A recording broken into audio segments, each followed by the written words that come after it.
Il a eu toutes les récompenses, toutes les distinctions et le 5 février dernier, le Var était à l'honneur des journaux du monde entier grâce à lui. Rencontre avec Christophe Baquier à l'Hôtel du Castellet.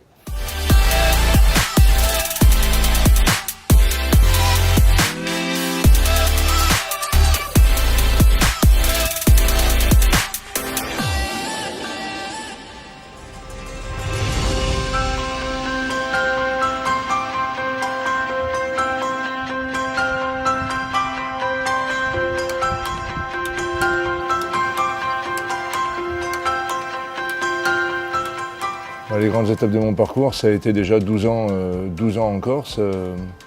Une première étoile en 2002, un titre de meilleur ouvrier de France obtenu en 2004, 2 étoiles en 2007, et puis l'arrivée dans le Var, à l'Hôtel du Castellet, donc en 2009, fin 2009. On a conservé les 2 étoiles que j'avais, aussitôt à la sortie du guide 2010.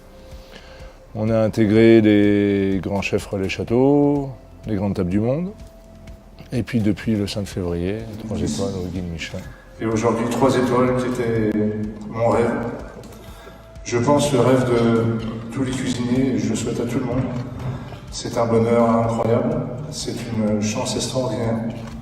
C'est un grand bonheur, c'est un bonheur qui est difficilement, qu'on a du mal à définir parce que c'est tellement incroyable que arriver dans cette sphère de chef qui pour moi était presque intouchable. On rentre dans 28 tables en France, il me semble moins de 100 dans le monde, c'est juste incroyable.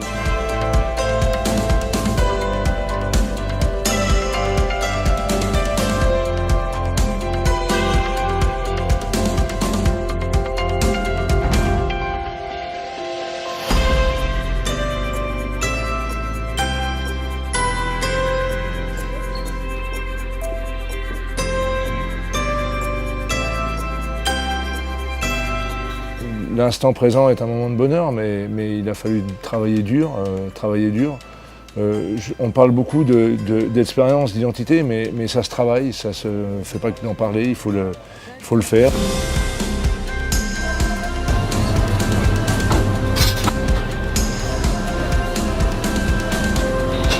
Ja.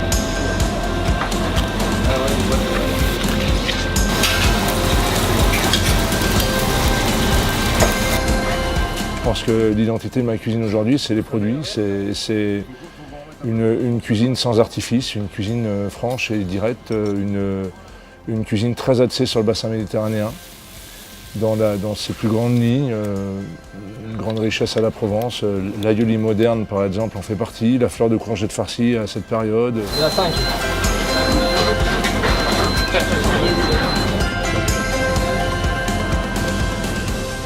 Comment transformer le geste en émotion, comment transformer un produit déjà magnifique en quelque chose de waouh. C'est ça qui est aussi important pour moi et c'est ça que j'essaye au quotidien de faire.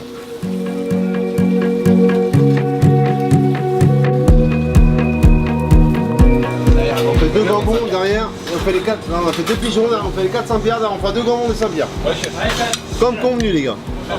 Le vélo, et en particulier le vélo de route, j'ai besoin de ça. J'ai besoin de faire du sport. Le vélo, parce que je travaille tous les jours entouré de beaucoup de monde, et sur un vélo, on est seul.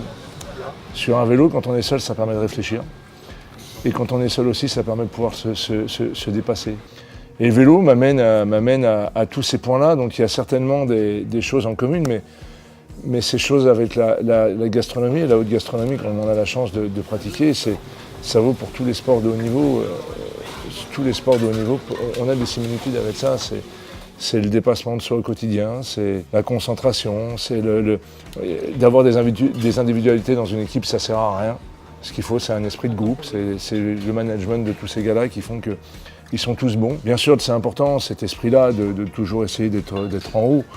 Maintenant, ce qu'il faut, c'est continuer à faire plaisir à nos clients, c'est-à-dire continuer à faire ce qu'on fait, continuer à travailler dans cette philosophie-là. Et ça fait partie des challenges parce on peut être amené à vouloir faire autre chose, à vouloir se lancer dans des trucs qui sont peut-être pas nous. Et moi, j'ai envie de rester moi et j'ai envie de continuer dans cette route et rester concentré là-dessus, c'est déjà un beau challenge. Et puis voilà, continuer à travailler avec les gens qui nous entourent, qui sont des hommes et des femmes exceptionnels. Et puis voilà, continuer à faire avancer cette belle maison, continuer à faire briller, c'est déjà beaucoup, beaucoup, beaucoup.